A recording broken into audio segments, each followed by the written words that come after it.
Kenapa Ustaz yakin sekarang ini? Sekarang ini dah akhir zaman, Pak. Sudah akhir zaman. Apa tanda-tanda akhir zaman kecil yang, tanda-tanda kiamat kecil yang belum terjadi? Hampir tidak ada. Cuma tinggal nunggu Dajjalnya datang aja lagi. Dajjal, Dukhan, Ya'jud, Ma'jud, Isa, Imam Mahdi, kemudian angin, kemudian apa lagi? Dabah, kemudian apa, Bu? Khasfun bil maghrib, khasfun bil masyriq, wa khasfun bi jaziratul Arab. Itu tinggal tunggu itu saja. Dan masanya kata Nabi, kalau satu tanda kiamat besar sudah nampak, maka kecepatan antara masa itu akan terus terjadi. Jadi kedekatan itu dekat sekali. Nah sekarang itu semakin terasa, Pak. Makanya kita katakan, sekarang tuh sangat-sangat terasa bahwa kita ini berada di akhir zaman. Hampir tidak ada perkataan Nabi tanda-tanda kiamat kecil itu yang tak terjadi. A'udzu billahi minasyaitonir rajim. Bismillahirrahmanirrahim. Assalamualaikum warahmatullahi wabarakatuh.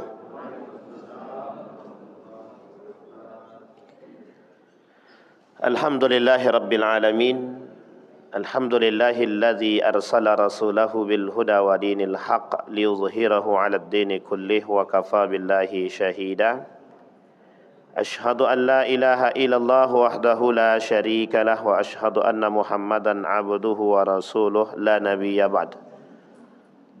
Allahumma salli wa sallim wa barik ala hadzal nabiyyil karim. Allahumma salli ala Muhammad wa ala ali Muhammad fil alamin innaka Hamidum Majid.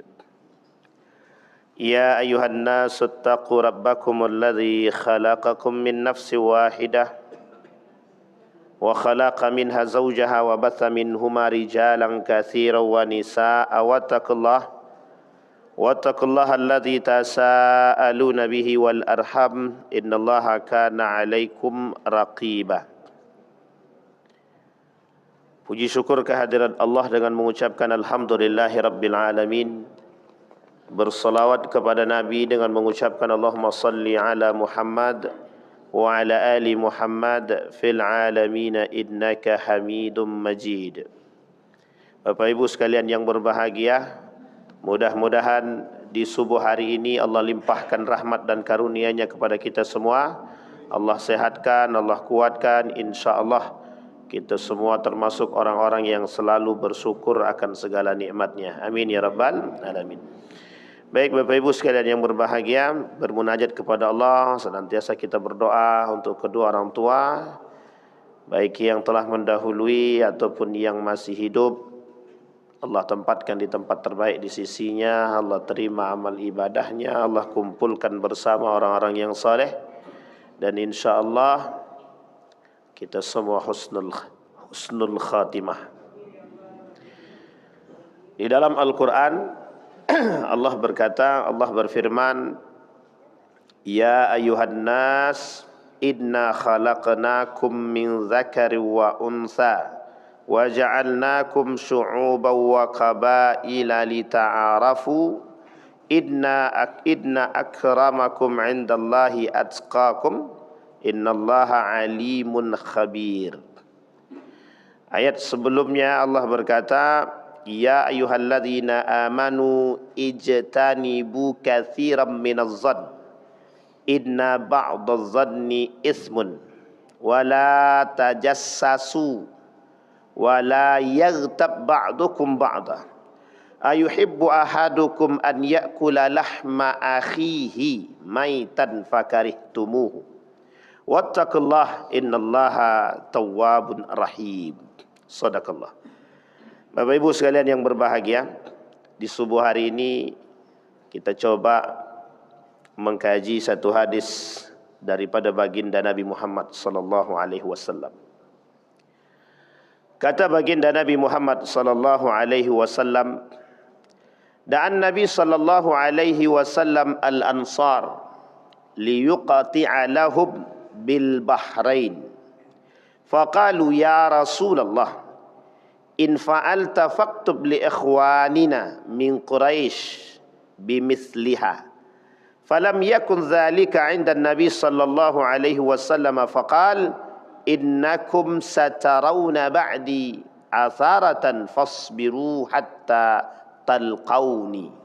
Di dalam riwayat yang lain anna rajulan minal ansari qala ya Rasulullah ala tasta'miluni kama ista'malta fulanan qala satalqawna ba'di atharatan fasbiru hatta talqawni 'alal haud. Shadaqallah. Jadi Bapak Ibu, subuh ini kita bahas 2 karakter aja, tak usah banyak-banyak. Sudah pun dah banyak juga itu. Yang pertama individualisme. Yang kedua feodalisme. Tak usah tengok kiri kanan. Ini karakter-karakter yang agak sedikit sentimen gitu. Kalau ditengok sedang bilang oh individual. Ini bahasa gaulnya aja itu individualisme. Kita membahas persoalan individualisme dan feodalisme yang berasar dari atau yang dipengaruhi atau yang disebabkan dari gerakan kapitalisme. Pokoknya isme-isme aja lah bahas kita nih. Kemarin kan idolaisme. Sekarang kita bahas individualisme. Kalau kemarin kita berbicara tentang bagaimana mengidolakan manusia. Kalau sekarang kita berbicara bagaimana mengidolakan diri sendiri melalui karakter individualisme. Nabi berkata dalam hadis, kata Nabi, Rasulullah mengundang orang-orang Ansar untuk diberi bagian tanah garapan di Bahrain.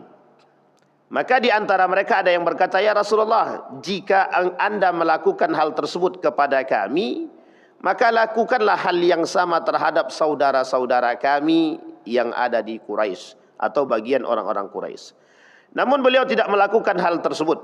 Kemudian beliau bersabda, sungguh kalian akan menyaksikan sikap individualisme setelah kepergianku. Bersabarlah kalian hingga kalian bertemu denganku, kata. Baik Bapak Ibu, kita bicara persoalan individualisme. Kata baginda Nabi Muhammad SAW, individualisme ini lebih bahasa sederhananya egois. Egois. Apa bahasa sederhananya? Egois. Egois ini, individual ini ada gandengannya. Gandengannya kikir. Kikir. Apa itu kikir itu? Apa? Loki. Kikir. Tamak. Kedekut, tersalah. Pokoknya semua yang Bapak Ibu sebut itu betul tuh. Nah, sekarang kita mulai Bapak Ibu. Jadi Bapak Ibu sekalian yang berbahagia, dalam sejarah, dicatat dalam sejarah pada masa dinasti Abbasiyah. Dalam masa kerajaan dinasti Abbasiyah itu, kalau kita berbicara tentang runtuhnya Andalusia misalkan, runtuhnya Abbasiyah, itu disebabkan karakter individual. Jadi ketika kepemimpinan yang terakhir daripada Abbasiyah itu, atau lebih tepatnya Marwan yang kedua. Jadi pada masa kepemimpinan yang terakhir ini, Abbasiyah itu ya hampir-hampir terakhir lah, karena yang terakhir itu sudah hancur banget, itu dikuasai oleh Mongol itu. Jadi karakter yang nampak ketika itu adalah karakter bagaimana memperkaya diri dan terkikisnya sifat perhatian antara satu dengan yang lain. Kalau bahasa kita ini acuh.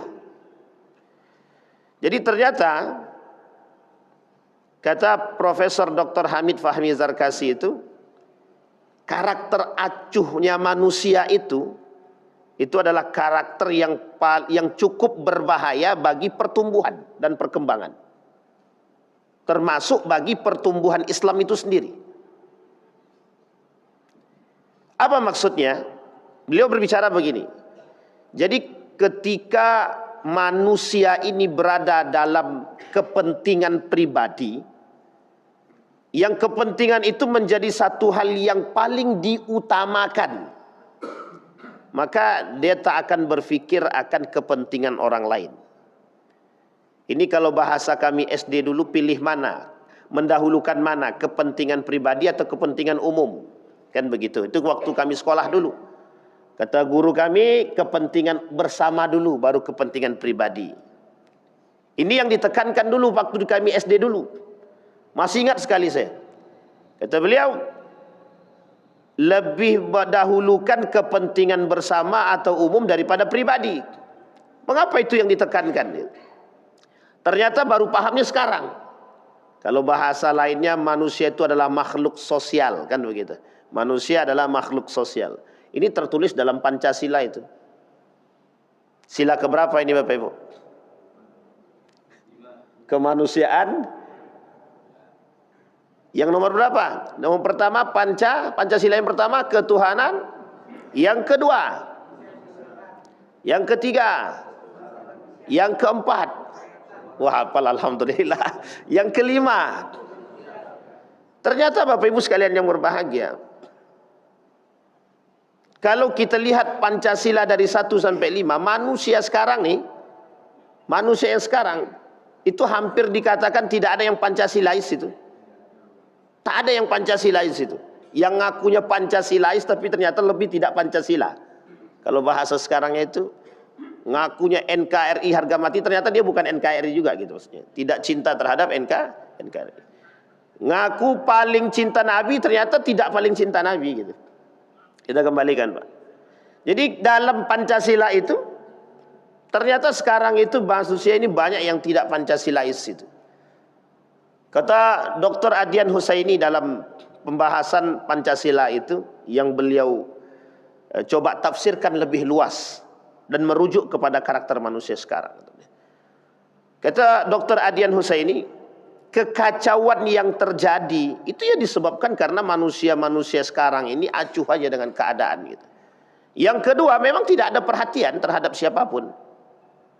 Ibarat kalau orang sudah datang gempa, setiap orang akan berpikir akan diri dia sendiri. Sekarang gempa tidak, hancur tidak, banjir tidak, kebakaran tidak, ya mereka masih mikirkan diri mereka sendiri. Kata Adian Husaini, dalam keadaan yang genting seperti ini, itu manusia masih berpikir tentang diri mereka sendiri.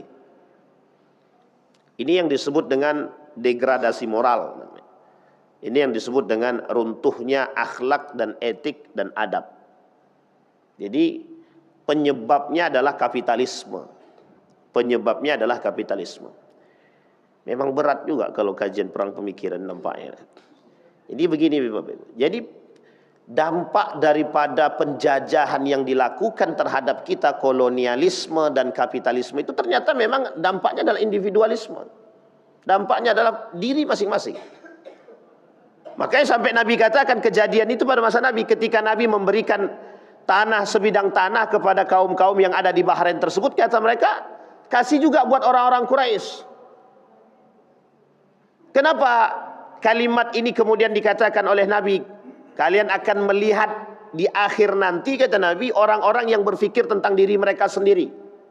Nah, ketika masa itu datang, kata Nabi, ada dua hal yang harus kalian lakukan. Yang pertama, berikan haknya orang lain kepada mereka. Yang kedua, Anda harus bersabar dan meminta kepada Allah, kata dia. Karakter ini oleh para ulama hadis itu dipertanyakan. Kata para ulama hadis, mengapa Nabi berbicara begini? Sehingga kemudian ternyata sekarang baru terbukti bahwa karakter individual ini sangat berbahaya. Kita ambil contoh sederhana, ya ketika ada lampu mati misalkan di masjid, itu semua diam aja. Yang penting kami sholat gitu. Misal aja ini contoh.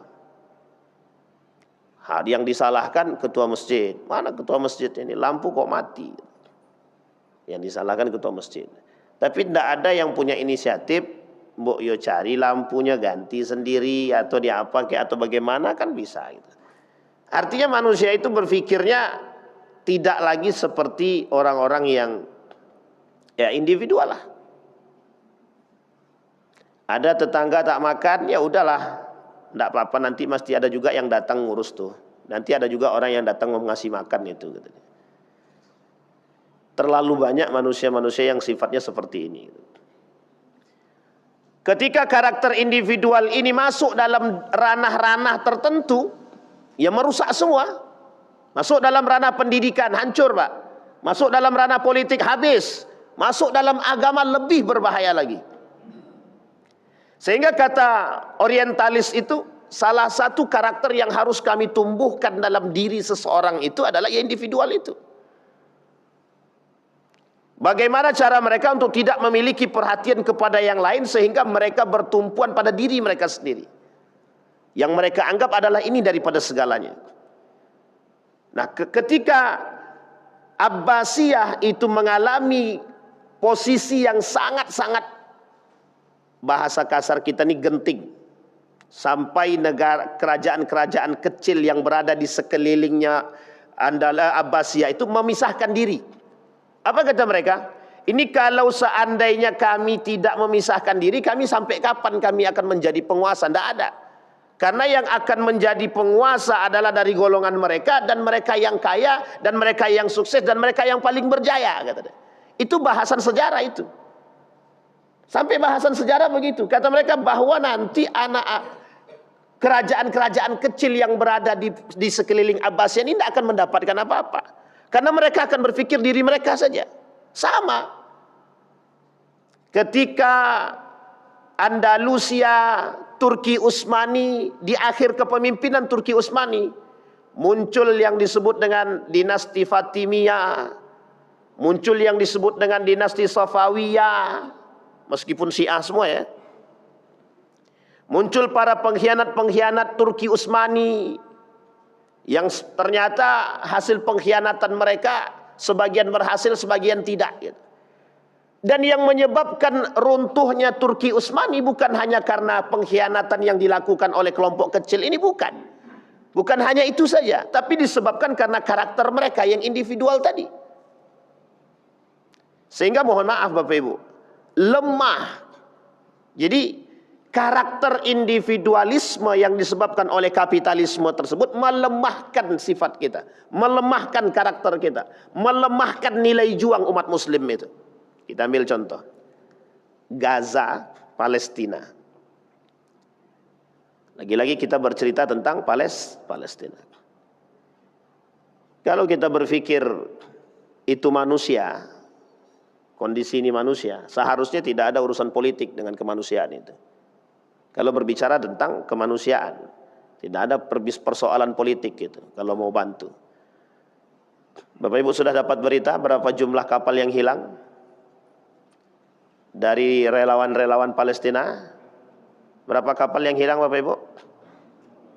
20 kapal hilang, 2-nya terdeteksi, 18-nya tidak terdeteksi. Terakhir Hussein Gaza 2 hari yang lalu, update status, bukan update sih, update video. Coba bayangkan, mana bahasa singa-singa podium yang di podium PBB itu, satu pun tak berkutik dan tak bermanfaat. Termasuk Malaysia itu sendiri. Dan begitu juga kita. Sampai hari ini, yang 18 itu tidak ditemukan, belum ditemukan. 18 kapal belum ditemukan. 2-nya sudah ditemukan, 8-nya Malaysia, sisanya warga asing. Tidak ada orang Indonesia. 20 kapal lagi sudah menerobos batas zona merah, sudah lewat. Kemungkinan kalau tidak dalam waktu dekat mereka akan sampai. Tapi bayangkan, Israel menutup semua koneksi, semua sinyal ditutup, semua satelit-satelit dihapus, tidak boleh ada yang tahu dan tidak boleh sampai. Memang laknatullah itu memang Israel dan Amerika itu. Tapi bukti nyata ketidakberanian negara-negara Islam hasil kapitalisme itu selesai. Dan hari ini terbukti. Mana janji mereka yang mau mengawal 40 kapal relawan itu? Sampai hari ini tidak satu pun yang mengawal. Hanya dikawal sampai perbatasan oleh Perancis dan beberapa kapal militer lainnya sampai perbatasan sebelum zona merah. Dan sekarang mereka mengarahkan semua bantuan melalui jalur checkingnya Israel. Wajib lewat situ. Kalau tidak dibolehkan masuk. Kalau lewatnya sono, itu bisa ada kemungkinan barang-barang yang dibawa oleh relawan ini ada kemungkinan untuk dicampur dengan racun. Kalau hasil checking itu begitu. Jadi kalau dimasukkan lewat checkingnya Israel, selesai itu. Itu yang kita khawatirkan. Dan karakter itu nampak. Dampak daripada kapitalisme secara global itu tidak bisa berbicara dalam urusan kemanusiaan seperti ini. Akhirnya kemana? Dan paling sederhana kita di Indonesia ini. Kemarin kami lihat sambil jalan itu, kita masih lihat KFC masih banyak yang isinya, pizza masih banyak yang beli, Starbucks masih banyak yang minum. Itu kaum munafik betul itu. Individualnya sudah nggak, itu individualnya terlalu tinggi itu. Nggak berpikir lagi tentang yang lain itu. Nah, yang seperti ini yang dimaksud ini skala-skala yang cukup sedang lah. Tapi bagaimana kalau skala kecilnya itu di lingkungan kita, Pak? Coba bayangkan bagaimana dampak orang yang sangat-sangat egois, kikir, bakhil itu bagaimana kalau hidup di kampung kita. Ada cerita waktu kami di pondok itu, ada satu anak dari tersebut daerahnya ya. Jadi di dalam satu kamar itu 25 orang. Satu kamar 25. Itu ada satu orang anak itu yang dapat kiriman jajan dari orang tuanya. Tahu Bapak Ibu bagaimana cara dia makan? Dibukanya lemarinya, dimasukkan kepalanya, dia makan di situ. Makannya di dalam, kepalanya dibuka, dimakan di dalam sendiri. Setelah selesai ditutupnya lagi. Begitu terus. Padahal di sekelilingnya ada orang. Kita ada di situ. Jadi cara dia makan begitu. Tahu Bapak Ibu apa yang dilakukan oleh anak-anak dalam satu kamar itu? Kami angkat lemari itu, kami lempar ke bawah. Kebetulan lantai 3 kami. Kami lempar ke bawah, hancur Pak. Karena emosi kawan-kawan yang lain. Coba bayangkan. Itu dampak daripada kekikiran. Itu sederhana Pak, sederhana. Sederhana. Dampak daripada kekikiran. Dampak daripada berpikir tentang diri sendiri. Ada orang, kalau dalam bahasan organisasi, Anda hanya berpikir dengan diri Anda sendiri, maka Anda akan hidup organisasi. Tak akan hidup. Atau mungkin Anda yang tersingkirkan. Ada dua kemungkinan. Anda yang tersingkirkan atau yang lain yang memisahkan diri. Karena orang-orang yang memiliki karakter individual ini, ya karakter-karakter yang menghancurkan, merusak hubungan. Yang merusak hubungan. Kita bekerja, dia hanya duduk, makan, minum. Mesti tidak ada yang mau. Dalam satu kelompok 10 orang, satunya kerjanya makan, minum, tidur. Yang lain kerja. Makanya istilah dalam pramuka itu kan kerjasama itu. Nah, tapi dia nggak mau. Nah ini dampak Pak. Ini skala kecil. Nah sekarang kita lihat. Bagaimana dampak daripada perbuatan individualisme yang ada dalam diri umat muslim itu. Hari ini terbukti lemahnya Islam itu disebabkan karena individual itu sendiri. Setiap orang di antara muslim memikirkan diri mereka sendiri, tidak berpikir tentang yang lain. Data zakat itu jelas. Ternyata umat muslim di Indonesia ini masih banyak yang tidak mau bayar zakat. Nanyakan sama Bang Endar. Bang Endar di Basnas Kabupaten Kota Pekanbaru. Berapa banyak yang nggak bayar zakat dari muslim Bang Endar? Lebih banyak yang nggak bayar. Coba Kota Pekanbaru dengan muslim yang cukup tinggi tingkat keislamannya, ternyata banyak yang tidak bayar zakat. Itu muslim Pak. Dan Bapak Ibu boleh cek apa alasan mereka tidak bayar zakat. Alasan pertama, kami kan bayar zakat kalau seandainya harta kami sudah sampai. Tapi setelah kami kurangi dengan hutang dan kewajiban, ternyata kami tidak wajib zakat. Dan yang seperti ini, berpikir seperti ini, itu adalah orang-orang kaya. Orang-orang kaya. Yang kedua, memang tidak mau bayar zakat. Kata-kata mereka kan Fir'aun baru gitu. Qarun gaya baru. Kenapa Qarun gaya baru? Karena kami mencari hasil kerja kami, masa kami sedekahkan buat orang lain gitu. Punya kami aja nggak cukup, apalagi untuk orang lain. Yang ketiga, itu dampak daripada perbuatan kapitalisme. Yang mereka nggak mau berzakat itu. Yang keempat, alasan lainnya adalah Mungkin aksesnya tidak ditemukan, susah membayarnya, apalagi harus pakai online dan lain sebagainya. Itu sebenarnya alasan-alasan yang klasik aja. Tapi kenapa mereka tidak mau bayar zakat? Itu kan poin sederhana kita. Mengapa banyak orang-orang yang kemudian mengemis? Itu menjadi alasan sosial. Mengapa banyak orang mengemis? Ya karena bahasa lainnya adalah satu. Kata orang yang sudah selesai mengemis, hasil ngemis aku hari ini lebih banyak daripada gaji sebulan. Hasil mengemis satu hari lebih banyak daripada gaji sebulan. Dan ini Bapak Ibu, landasan pertama mengapa ada namanya orang yang mengumpulkan para pengemis.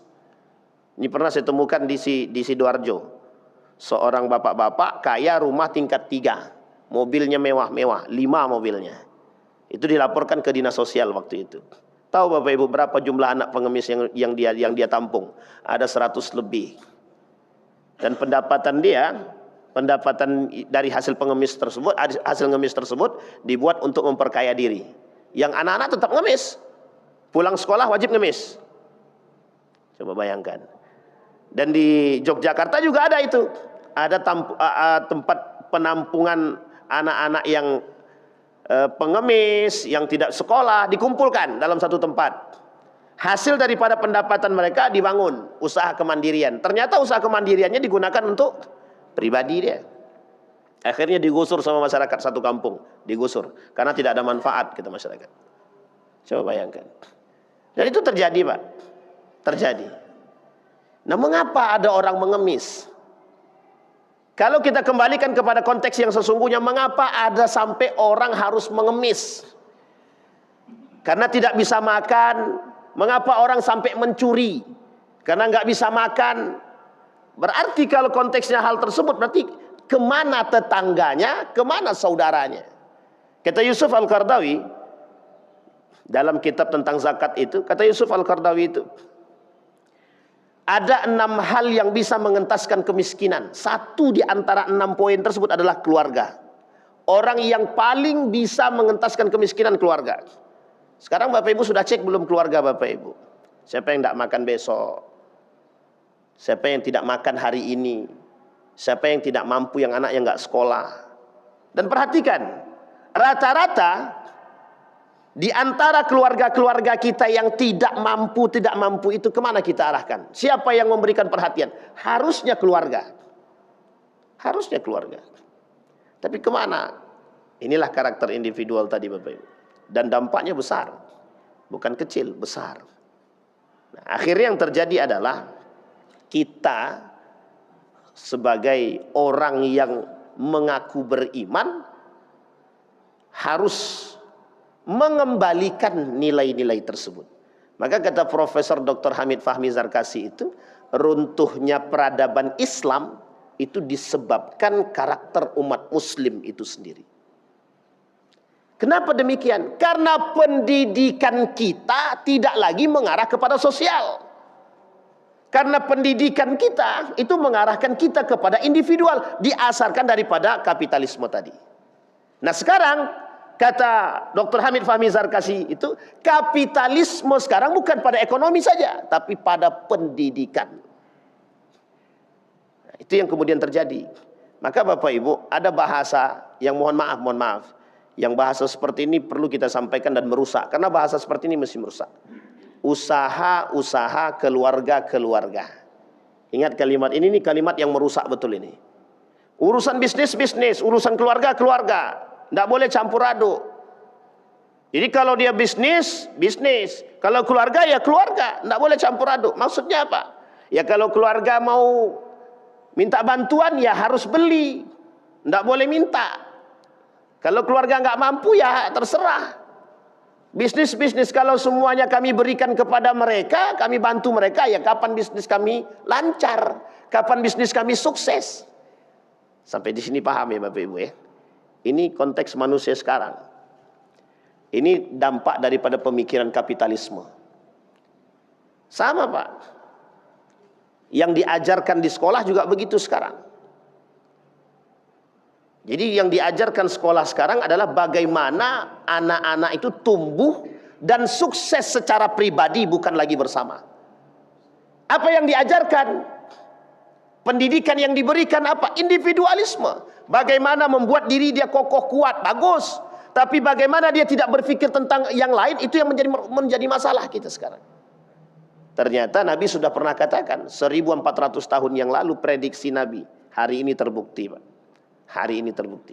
Nah, apa kata para sahabat? Ya Rasulullah, jika seandainya kami bertemu pada masa itu, atau jika seandainya masa tersebut ada pada kami, apa yang harus kami lakukan? Apa kata baginda Nabi Muhammad sallallahu alaihi wasallam? Kata Nabi, berikan hak orang lain dan untuk dirimu minta kepada Allah. Ini sederhana, Pak. Sederhana betul maksudnya. Apa? Anda yang beriman, urusan Anda dengan Allah. Orang beriman, orang yang kuat, yang soleh, tidak mungkin Allah Allah biarkan, tidak mungkin. Bapak Ibu, hari ini ada orang datang ke rumah Anda meminta, kemudian Anda abaikan, itu konsepnya, Pak. Kalau Anda berikan, sekalipun duit Anda cuma tinggal 25.000 dan anak Anda belum makan, Anda kasih kepada mereka, maka masih ada kemungkinan ketika Anda meminjam uang kepada yang lain akan diberikan pinjaman. Tapi bagi para pengemis, bagi orang-orang yang mohon maaf, ini Pak, tolak ukur sekarang ini, tolak ukur kita memberikan bantuan itu adalah kita lihat keadaan. Kalau yang datang keadaannya, oh carut marut miskin nih, nanti dia minjem, bang bisa pinjam duit. Dalam otak kita sudah berpikir begini, ini kalau dia pinjam kapan baliknya? Ini mesti tidak balik-balik nih. Karena kita sudah mandang duluan kemampuan dia. Akhirnya apa? Kita nggak pinjamkan. Kalau skala besar oke, tapi kalau hanya untuk makan, kita juga masih berpikir dengan hal demikian. Bapak Ibu sekalian yang berbahagia, pengemis, kalau dia datang minjam uang kepada siapapun, bisa Bapak Ibu tanya, saya sudah pernah tanya Bapak Ibu, kepada 10 pengemis di Yogyakarta. Sempat saya tanya, kalau mereka minjam uang, jangankan dapat uang, caci makian yang mereka dapat. Pernah kami lakukan uji coba 10 orang itu, Pak. Saya tanya betul. Tapi kalau kita yang minjam, mesti masih ada yang mau memberikan pinjam, apalagi hanya untuk makan. Artinya Bapak Ibu, kalau Bapak Ibu berikan 25.000 yang sederhana ini, dia bisa makan. Dan Bapak Ibu, kalaupun tidak punya uang masih bisa minjam. Dan orang masih mau pinjam. Tapi coba pengemis tadi, tidak ada yang mau pinjam, Pak. Tidak ada yang mau kasih pinjam. Dengan alasan kondisi. Ini kan sederhana, Pak. Sangat sederhana sekali. Tapi mengapa? Itu yang kemudian menjadi sebab runtuhnya karakter umat muslim di akhir zaman itu. Maka kata Nabi, berikan haknya mereka, dan untuk dirimu mintalah kepada Allah. Mintalah kepada Allah. Itu bahasa Nabi. Kemudian kata Nabi kepada para sahabat, apa yang akan kami lakukan terus? Kata Nabi, fasbiru, bersabarlah. Nah, sekarang Bapak Ibu kita lihat kondisi individualisme ini dalam skala yang lebih besar. Sekarang saya tanya, orang mau bantu kita mesti ada kepentingan. Kalau sekarang bahasanya begitu, jarang kita temukan orang sekarang itu membantu tanpa ada kepentingan. Kau kemarin milih aku. Iya Pak, milih. Oh ya, sini aku bantu. Kemarin kau pilih siapa? Gubernurnya. Oh, gubernurnya nomor 5 Pak. Ah, tak usah. Jadi sekarang itu membantu sesuai dengan pilihan. Kalau dipilih dibantu, kalau tidak dipilih ya sudah, tidak usah dibantu. Ini karakter manusia sekarang. Jadi kita ini lemah, tidak bersatu. Sampai hari ini kan dampak daripada pemilihan gubernur kemarin sampai sekarang masih terasa. Yang bertikai juga, yang berkelahi juga. Coba bayangkan Pak. Kapitalisme semua itu penyebabnya. Kalau bahasa lainnya, manusia yang sudah dipengaruhi oleh dunia, kata Nabi.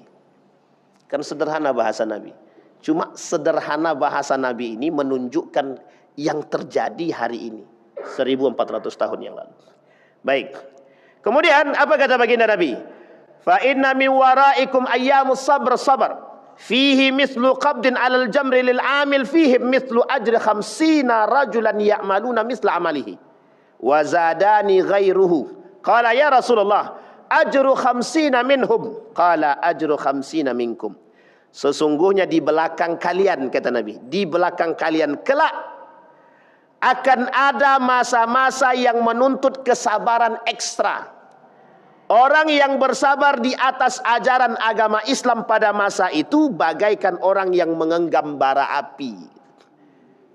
Nah, ini yang susah nih Pak, yang dimaksudkan oleh Nabi.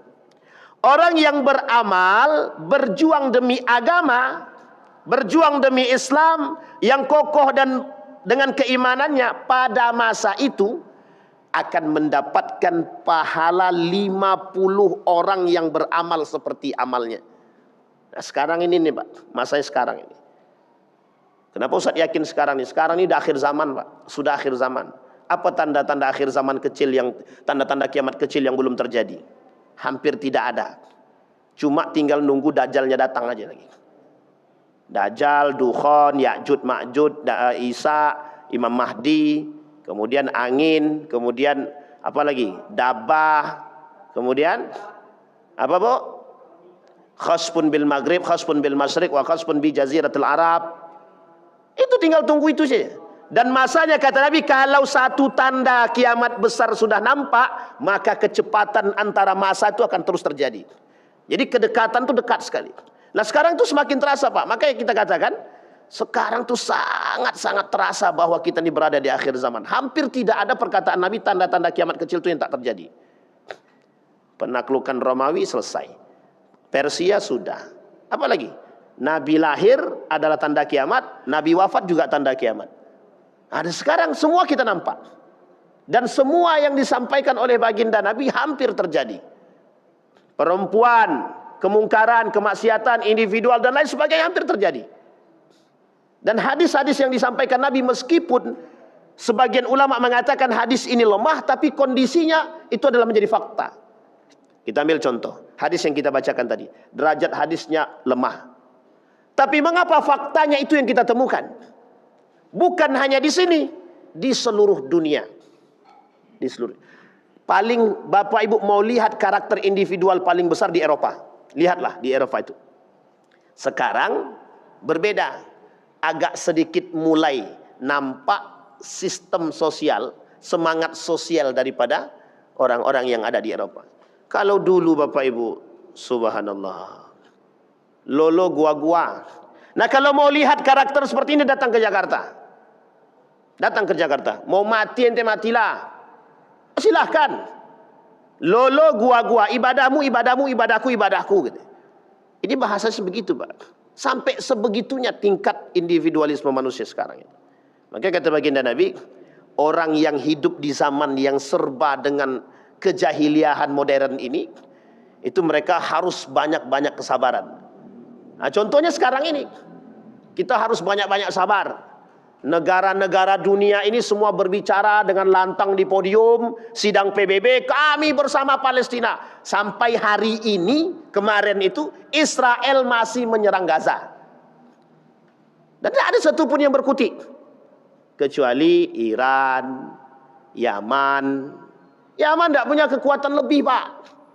Hanya saja dia menunjukkan keberpihakan dia.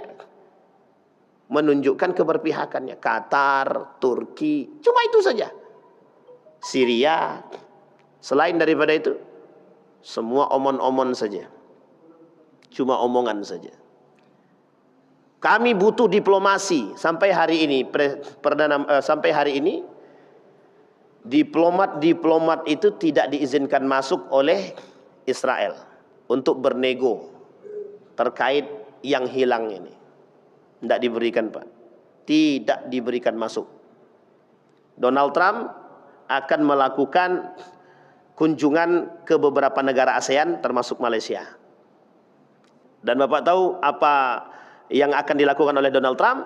Melemahkan dan memberikan tekanan ekonomi dan politik kepada mereka. Coba bayangkan. Dua negara Pak, Israel, Amerika, bisa menundukkan semua negara. Di sidang PBB ditinggalkan Netanyahu-nya. Yang lain keluar semua. Tapi yang di pelayaran tetap, Israel tetap. Habis Pak Gaza.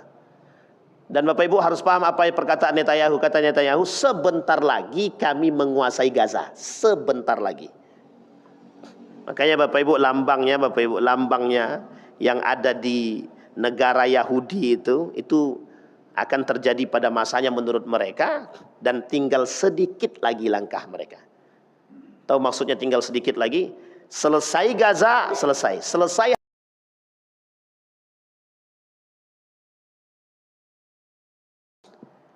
Dan Yahudi adalah manusia yang paling atau kelompok yang paling bengis di muka bumi ini.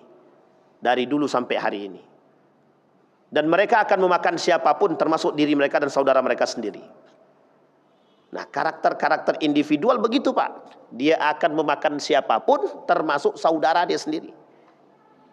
Termasuk saudara sendiri. Orang yang egois, orang yang kikir, tamak, perhatikan baik-baik. Misal orang yang tamak orang yang rakus, orang yang serakah dan lain sebagainya jadi satu dalam kelompok tersebut. Adik-beradik kandung beda partai, bisa tidak tegur sapa hanya karena kursi. Coba bayangkan, hanya karena kursi anggota dewan, tak tegur sapa sampai hari ini. Adik-beradik kandung. Maka Bapak Ibu, ini masalah bagi kita. Nggak usah jauh-jauh, itu di rumah itu Pak. Dalam lingkungan kita sendiri. Bagaimana kalau seandainya setiap orang di antara kita ini berpotensi melakukan perbuatan demikian. Dan Bapak Ibu bayangkan, setiap orang di antara kita punya karakter yang tamak, punya karakter yang pelit, punya karakter yang bakhil, rakus. Kalau mau lihat sederhana saja Pak. Tengoklah ketika dalam kita makan bersama, itu akan kelihatan karakter-karakter rakus, tamak, itu akan kelihatan itu. Nah, apa yang terjadi? Habis Pak. Ya begitulah karakter individualisme itu Pak. Sangat sedih kita dibuatnya. Baik, sekarang yang kedua, feodalisme. Nah, karakter feodalisme ini juga disampaikan oleh baginda Nabi Muhammad SAW. Persoalan feodalisme di dalam Al-Quran, Allah sebutkan dalam surat Al-Hujurat ayat 13 tadi. Ya ayuhan nas, inna khalaqnakum min dzakari wa untha wa ja'alnakum syu'uban wa qabaila lita'arafu. Inna akramakum 'indallahi atqakum, innallaha 'alimun khabir.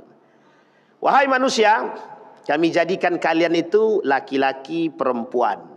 Dan kami jadikan kalian itu semuanya berkelompok, syu'uban wa qabail. Ingat kalimat ini Bapak Ibu, syu'uban wa qabail. Ini masih ada kaitannya dengan sosialisme. Kaitan-kaitan dengan kesosialan. Dulu yang bicara ini adalah guru kami, termasuk perintis pondok pesantren kami itu, Kiai Haji Imam Badri. Setiap dia memulai pidatonya di setiap awal tahun pelajaran itu, beliau selalu mengatakan, Ya ayuhan nas, inna khalaqnakum min dzakari wa untha wa ja'alnakum syu'uban wa qabaila lita'arafu, kata beliau. Kami jadikan kalian kabilah-kabilah, kelompok-kelompok, lita'arafu, untuk saling mengenal antara satu dengan yang lain. Sekarang kita terjemahkan makna lita'arafu, mengenal. Sekarang kita pahami Pak, dengan bahasa agama. Apa maksud daripada lita'arafu? Ternyata maksud lita'arafu ini ada kaitannya dengan kalimat yang paling sederhana, lita'awanu, saling membantu. Saling membantu. Apa maksud daripada kalimat lita'awanu? Saling memberikan pertolongan. Apa maksud yang tersirat? Saling memberikan perhatian. Saling memberikan perhatian. Dan apa maksud lain? Maksud lain adalah, kalau seandainya umat muslim saling bahu-membahu, kekuatan itu jelas. Tapi kalau umat muslim itu bercerai-berai dalam kalimat wa'tasimu bihablillah wala tafarraqu, jangan kalian bercerai-berai. Maksud itu sederhana Pak. Bercerai-berainya umat muslim hari ini disebabkan karakter-karakter yang tadi kita sampaikan, dan menjadi lemahnya umat muslim. Perpecahan. Dampak yang paling besar perpecahan. Tidak usah jauh-jauh Pak. Satu masjid dengan masjid yang lain tak bertegur sapa hanya karena beda pemahaman. Sederhana Pak. Agama satu, Tuhan satu, Nabi sama, bisa tidak tegur sapa. Hanya karena beda mana turun, kepala dulu atau kaki? Kalau kepala dulu dan kaki dulu kan lain Pak. Antara tangan dulu dengan lutut dulu. Hanya karena beda tangan dan lutut yang turun duluan, suami istri bisa cerai. Coba bayangkan. Itu kan sederhana Pak. Maka kalimatnya lita'arafu tidak bisa dimaknakan begitu sederhana, tidak bisa Pak. Saling memahami. Saling memahami, saling menasehati. Saling memberikan maklumat. Kita paham keadaan mereka, mereka harus paham keadaan kita. Saling memahami Pak. Makanya kalimatnya wasbiru kata Nabi, bersabarlah kata. Perbedaan yang sifatnya tidak terlalu membahayakan kita, yang berdampak pada perpecahan. Kalau tidak muncul namanya masjid dirar Ustaz. Iya betul juga.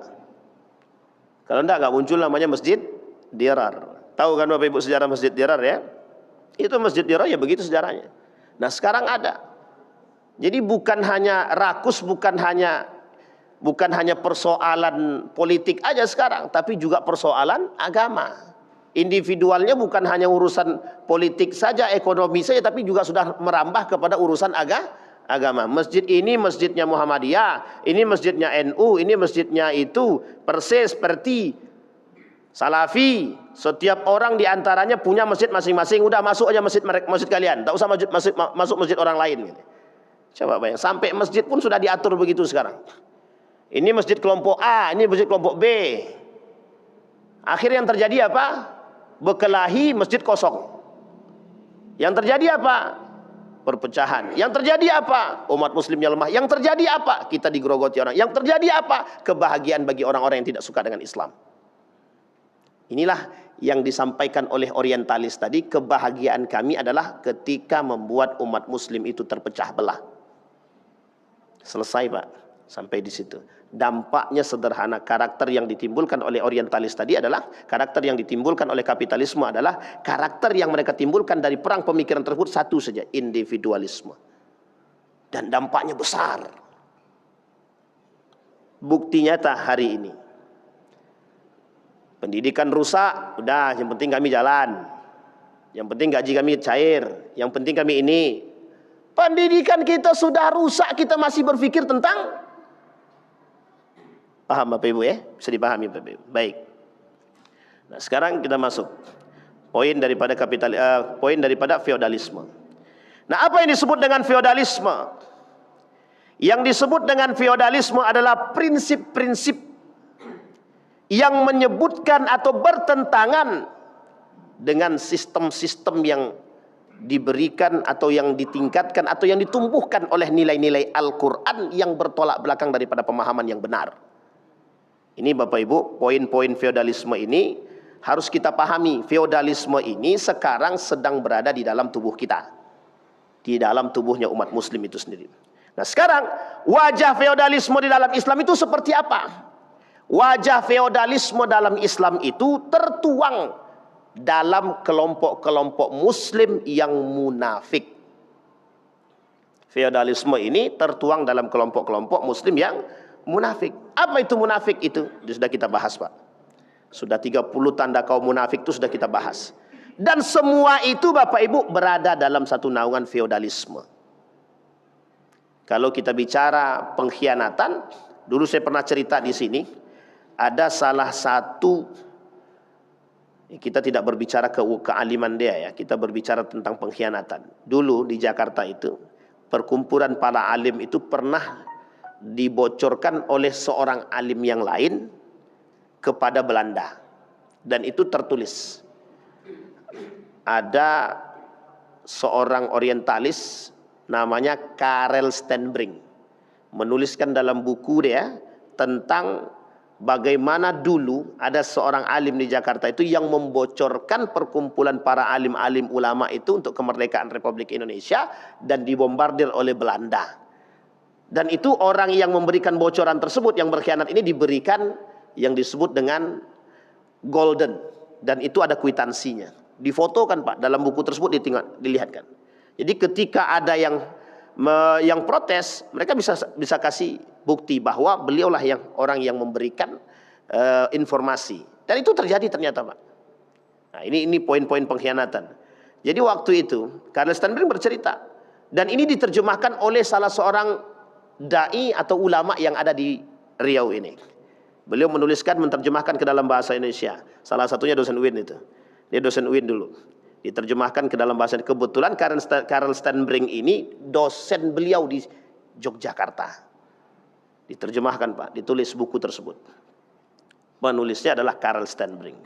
Nah, kemudian Bapak Ibu sekalian yang berbahagia, masyarakat kita sekarang dari sifat individualisme tadi, tidak acuh terhadap yang lain tadi, itu yang kemudian menjadi darah daging dalam, atau masih menjadi belenggu bagi masyarakat kita, terkhusus umat muslim.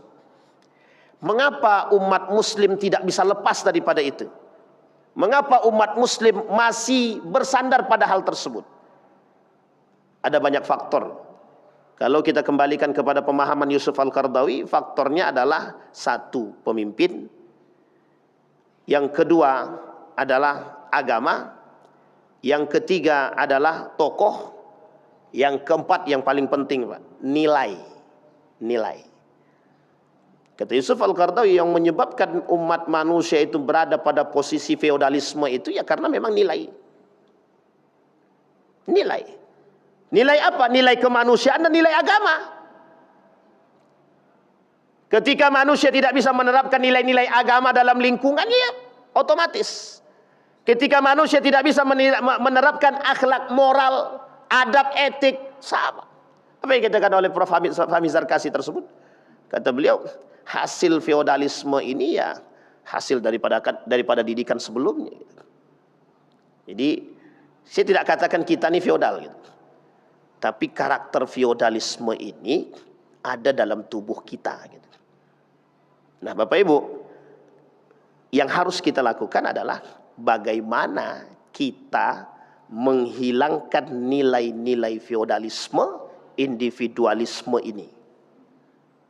Yang pertama, kata Syekh Yusuf Al-Qaradawi, yang pertama yang harus lakukan oleh umat muslim, yang pertama harus berjuang untuk mengembalikan nilai-nilai agama. Kembali lagi pada poin kita yang kemarin.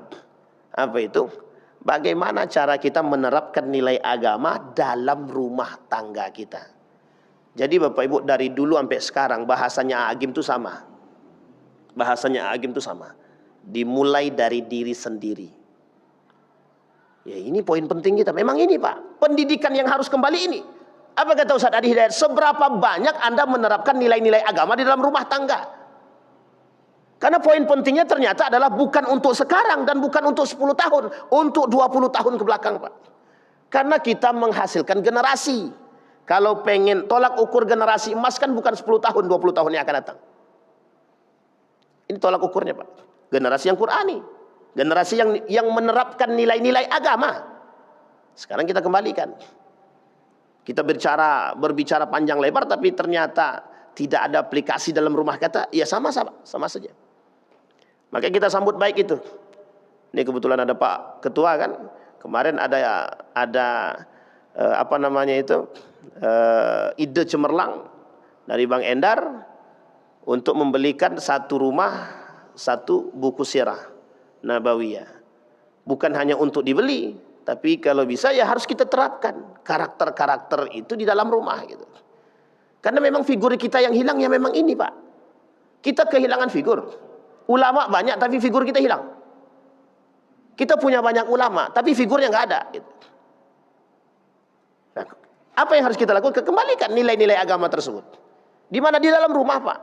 Mau tidak mau kita harus yang menghilangkan. Mau tidak mau. Jika kita mau peradaban Islam itu ada. Jika kita mau adab itu ada. Nah, maka Bapak Ibu, bahasa adab itu cakupannya 3. Ilmu, iman, amal. Itu dia menghasilkan adab. Maka poin penting kita adalah dari perang pemikiran itu cuman itu, Pak. Tak ada yang lain. Poin daripada perang pemikiran itu menumbuhkan ilmu, iman, amal. Kita berilmu, kita beriman, kita beramal. Aplikasi. Nah, dimulai dari mana? Rumah kita sendiri. Karena hari ini semuanya struktural, Pak. Semua sudah. Bapak Ibu mau lihat di mana-mana Syiah sudah masuk. Di mana-mana PKI sudah masuk. Apa yang tak masuk sekarang? Di mana-mana kaum liberal. Jadi sekarang ini di sekeliling kita liberal ada, komunis ada, Syiah apa tak lagi. Uniknya sekarang muncul pula aliran-aliran sesat yang aneh-aneh itu. Nah, sekarang kita berada pada posisi yang seperti apa? Apakah bersama 4 orangnya atau kita berada sendiri? Masalahnya kita abu-abu juga. Berkelahi dengan sesama. Di mana kita bisa kuat? Tidak ada, Pak. Nah, di sini poin penting kita. Jadi kita harus tumbuhkan kembali. Setidaknya Bapak Ibu mohon maaf, aplikasi yang disampaikan oleh beliau, saya mengutip dari perkataan Ustaz Adi Hidayat itu, setidaknya di rumah Anda ada Al-Quran. Itu setidaknya kata beliau. Nah, apa maksud beliau itu? Setidaknya di rumah Anda ada anak, ada orang yang paham akan Al-Quran. Sehingga mengaplikasikan nilai-nilai itu mudah. Imam Al-Ghazali sebelum dia wafat itu sama, Pak.